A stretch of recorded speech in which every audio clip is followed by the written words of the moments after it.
Attention online shoppers, On your marks, get set, search. the pricing game on your marketplace.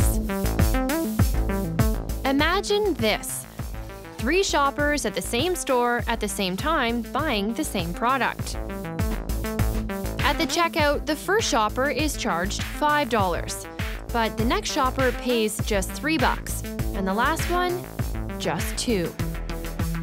No one was using coupons or loyalty points, so what's up? If it doesn't seem fair, tell that to the internet. Our shoppers are about to hit the web to help us investigate an emerging trend in online sales. Retailers charging different customers different prices for the same product, all based on your personal data. I'm Allie Minton and I rarely shop online. I'm Grant LeClaire. I regularly shop online and I look for the best deals. I'm Nadia Rashwan and I almost only shop online. Okay, come on in everybody, grab a seat. Welcome, welcome. Our expert is Jesse Hirsch, a tech guru who says price discrimination is a way for online retailers to make more money. This is about information. The more information they have on an individual, the more they can prey upon your needs or your desires to charge you something more for something you really want, and maybe charge you something less for something you're on the fence about as a way to persuade you to make that purchase. So the bottom line, you could be getting charged a different price for the same product. I want to ask you guys, are you willing to kind of give up some of your personal information if it means you're going to get a better price? Maybe in some instances, but not overall. Is it specifically for that transaction? Is it for other purchases? Do they sell it? I am a private person and I'd like to protect my information. So how do online retailers track your digital footprints? What kind of shopper you are? The websites you go to? Cookie, anyone? A computer cookie is a small file websites can place on your computer or smartphone. It allows them to pick up certain information while you surf the web so they can target you with ads. For instance, I'm on wayfair.ca. and I'm gonna go shopping for new towels. And I come across these blue ones, and I like them, but I'm not ready to buy them just yet. Now, I'm gonna go check out the latest news. And when I get here, guess what? Wayfair's here too. Now, they're not the only ones doing this, but it's an example of cookies in action. Retailers can also use this information to judge what you're willing to pay for something. All right, so you've all brought with you a laptop, you've also brought a cell phone, and that means you've also brought with you all of your online personal history. So that's good news for us today because that's exactly what we want to test out. We're gonna have you look up hotel rooms, even a couple of rental cars. We want you each to look at the same city for the same dates. And the question is, will you get the same price? Can you guys plug in and hook up for us, please? On their laptops, each of our shoppers opens a regular browsing window. And then another one where you've gone incognito. That allows them to browse the web in private. And then we've also asked you guys to open up another regular browsing window on your cell phone. Because evidence suggests prices on those devices could be different. First up, we're gonna go to Travelocity, search for Panama City, Panama. November 15th, checking out on November 24th. All right, so everybody is all set. Your screens are loaded. On your marks, get set, search. Travel bookings are one of the biggest components of e-commerce. Let all your travel worries drift away. Travel giant Expedia owns several sites like Travelocity, which is known for its gnome and its promise of low rates. Wander wisely. As we pore over the results, some other ones to share as well. A marketplace survey of the habits and attitudes of online shoppers.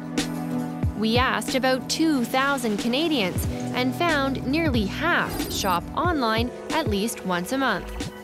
About 3 in 4 of us compare prices before buying. half of us have also booked a hotel room online.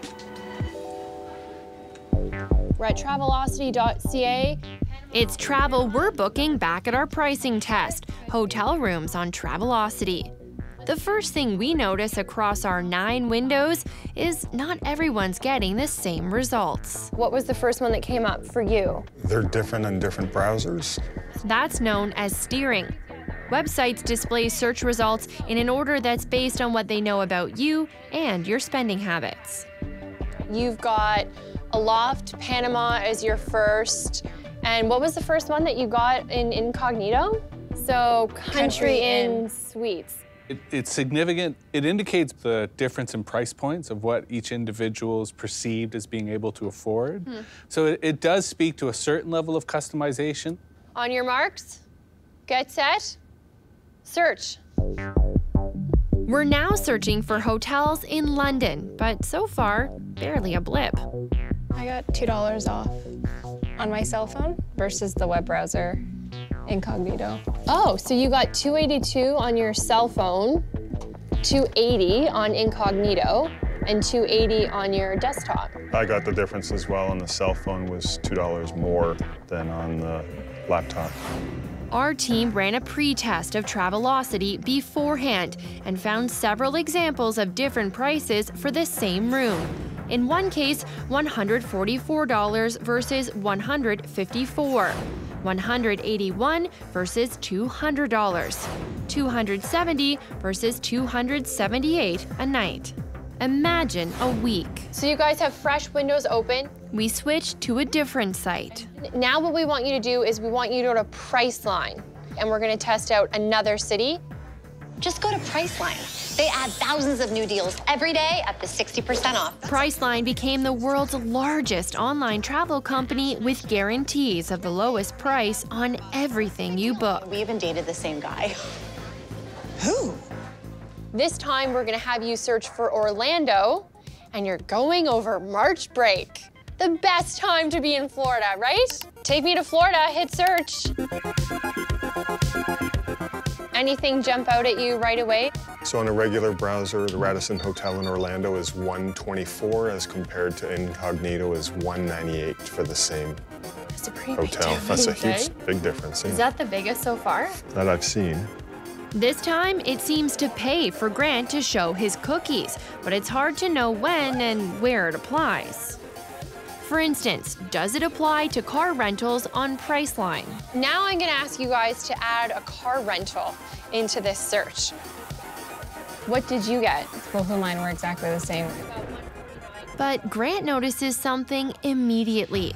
A mid-size rental for $61 incognito. It's just $53 in his regular browser. I have in the past been very focused on getting and driving the car price down on websites, so I'm wondering if it knows that I'm a bargain shopper, and that's why I'm getting the discount. Is he onto something, Jesse? Absolutely. I think Grant's past consumer behavior has very much influenced. They know that he haggles, they know he's looking for a deal, so they're trying to close that deal as quickly as possible.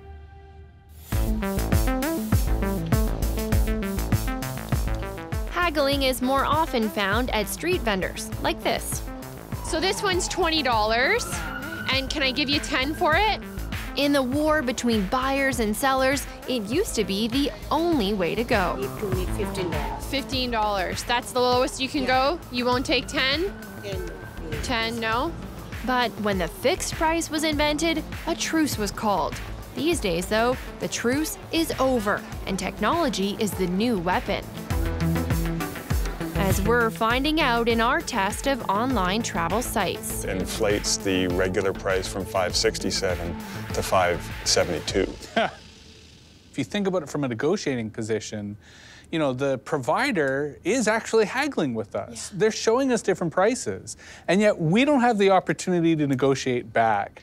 And I think that would be possible if we knew their logic, if we knew what time of day was better, if we knew if gender or age or geography made a difference. These are factors that I think should be disclosed. That's what Canadians think, too. We'd like to know what's going on the other side of the screen. 88% say online companies should be more transparent about the customer data they collect, use, or share. Maybe because only 18% believe we have control over what marketers know about us online. Next stop, Seattle, to one of the world's biggest travel companies. What do you say to the Canadians, including our testers, who got different prices for the same thing?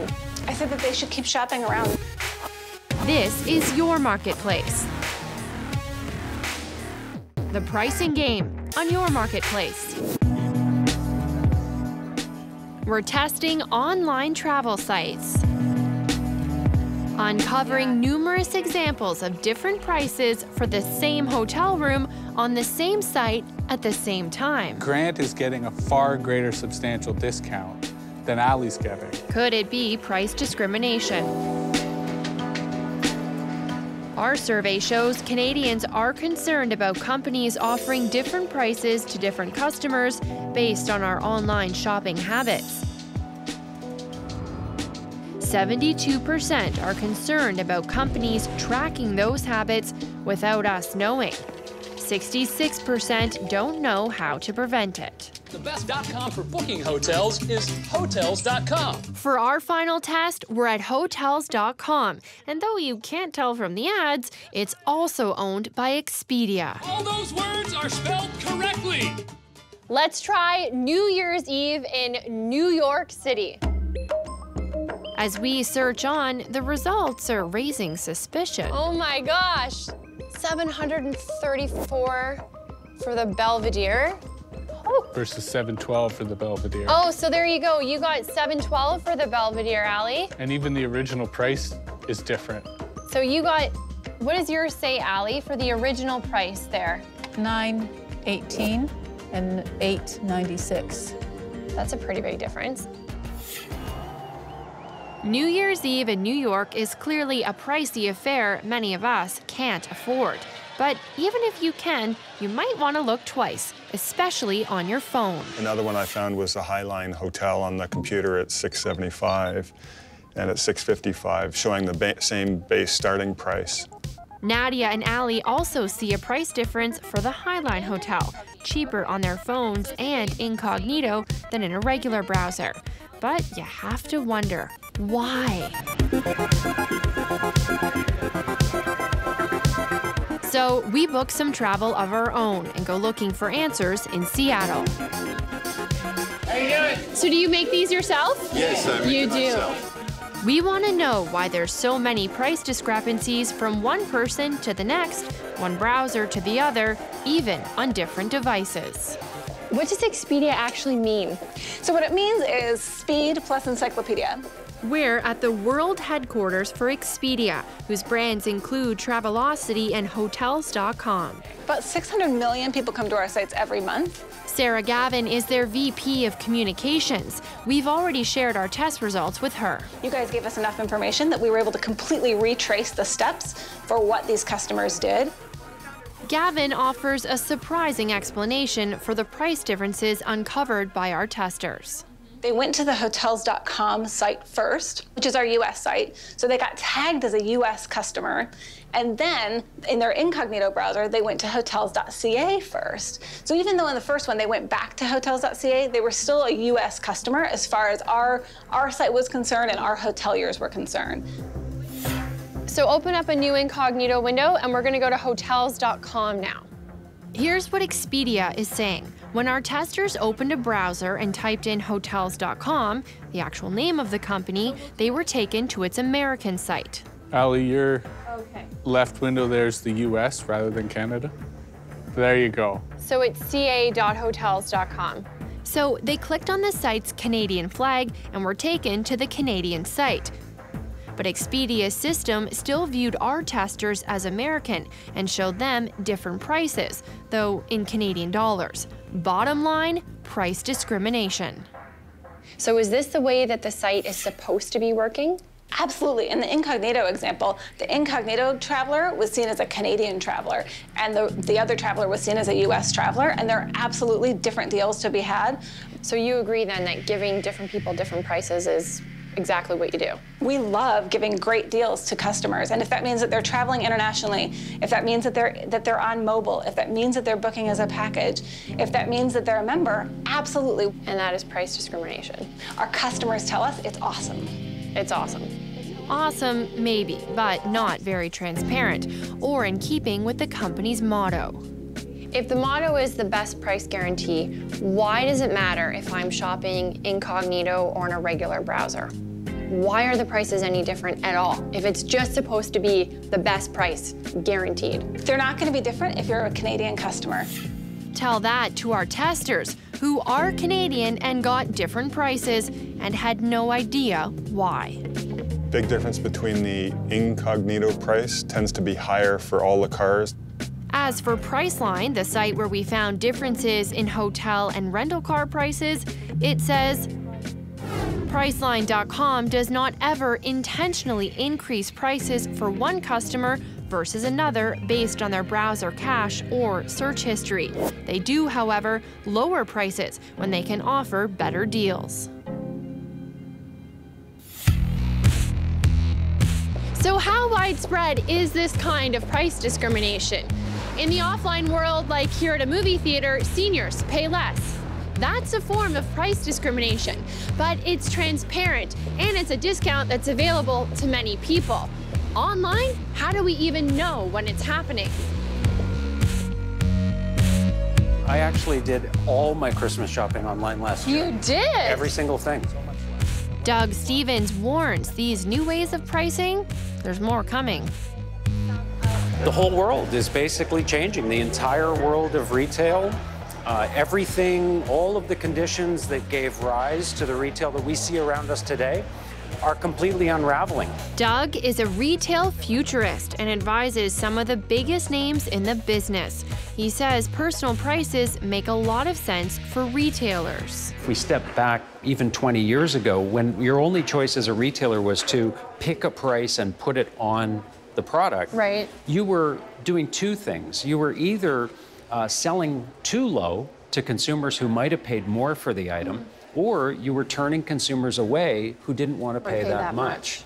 So retailers are always trying to get the optimal price for a product. The difference is now they can. Now they can actually use technology to do that. We show you how to game the system, plus price tracking on Amazon. Wow, that's crazy. It's unfair. You'd feel ripped off.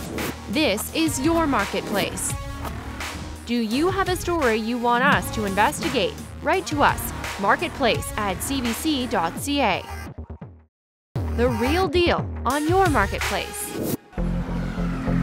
Need more proof online pricing is all over the map? Just hop in an Uber when it's rush hour or after the bars get out.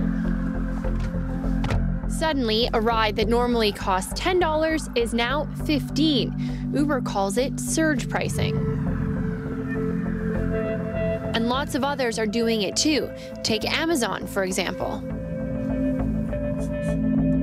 It's the biggest e-commerce site going. 61% of people we asked shop on Amazon, but many are surprised to hear it too uses surge pricing. Amazon is actually changing its prices millions of times a day across just about every item on the site. That is going to be huge news to people. Yeah, and Amazon is doing this because they're taking into a wide variety of different considerations. What is the popularity of that item? What are the seasonal factors that may be affecting the price of that item? What are the competitive factors? They put all of that together into these algorithms that are constantly sort of, hashing out these different prices. In fact, Amazon's prices fluctuate so often, it's like a guessing game. Do you guys want to play a guessing game with us? So we thought we'd play one using this webcam. So you've seen one of these things before? Oh yeah. Wait, what is that? Is this a webcam? It's a webcam! Like 1998? I want you to tell me how much you think that costs. $60, $80, or $120? Online. Yeah. I'm gonna go with 80. 80. What do you think? And I never spend $100. 60. 60. Yeah. So what if I made it easy for you guys? It actually costs all three of those prices. That doesn't make it easier, that makes it more confusing. To clear up the confusion, we bring out a chart from a site that tracks prices on Amazon. This is actually a chart of what this webcam cost over the last year. Oh, wow. Do you see how it goes up and down like that? Oh, yeah. Yeah, how interesting. Bottoms out over here at 60, then it went up to 80, and then the highest price, $120. Wow. Yeah, and then look at this. This is just the last couple of weeks, okay? So here it was, Oh, wow. October 15th, just $60. And then there you go, in just a matter of weeks, almost a 50% increase. Wow, that's crazy. Same webcam, different price. How would you feel if you were the guy who paid 120 bucks and somebody else got it for 60? Right. You'd feel ripped off. Prices have always been a mystery, but who really knows what something should cost? But it's even more so with things like dynamic pricing and price discrimination. So here are some tips on gaming a system that's trying to game you. Go incognito. Look at products using a private browsing window to see if the price is higher or lower in that mode, free of your history. Or you can also delete your third-party cookies if you want to see prices unaltered by your history, along with fewer targeted ads. Use price tracking tools to watch prices and get alerts when prices drop. As for our testers, they have their own takeaway. It's not fair that our spending habits, our buying habits are being tracked. You're only one-way bartering, and that is kind of unfair. Being able to set the parameters of what they can see, then at least you've got some control back in your hands. I need to be a bit more diligent in using different platforms, technology to really find the best price. Especially when prices might cost you your privacy. Travel nightmares. They got delayed about 3 times before they decided to cancel the flight. Less luggage. Customer service hell. What are your flight rights? They didn't seem to care at all. We're chasing the people with power. If an airline isn't fined when they break the rules, then why should they follow the rules?